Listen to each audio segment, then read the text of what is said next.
Sa murang halaga, meron ka ng sariling pressure washer, panglinis sa mga sasakyan ninyo, and panglinis sa mga bakuran ninyo. Less hassle, of course, less expenses. Hindi mo na kailangang magbayad panglinis sa mga sasakyan. At isa pang advantage nito is portable, so pwede mo lang bitbitin kahit saan as long as may isaksak mo lang siya sa kuryente. Sa mga gustong magnegosyo dyan ng car wash or di kaya panglinis lang sa bakuran, tingnan niyo itong Surfly High Pressure Washer. Ayan yung kanyang mga inclusion, mga inlet, outlet, mga necessary needs para dito sa ating pressure washer. So ito na, water jet, heavy duty, portable na high pressure washer na nakita natin dito sa TikTok.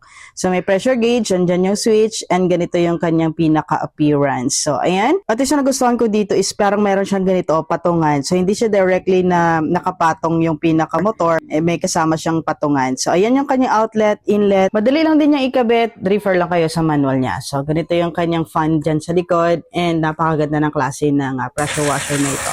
Panglinis sa sasakyan, goods na goods. Panglinis sa bakuran, napakaganda talaga. Ma-adjust mo kanyang spray pattern. Meron niya siyang high pressure, pwede ding i-fan spray, pwede ding i-shower spray.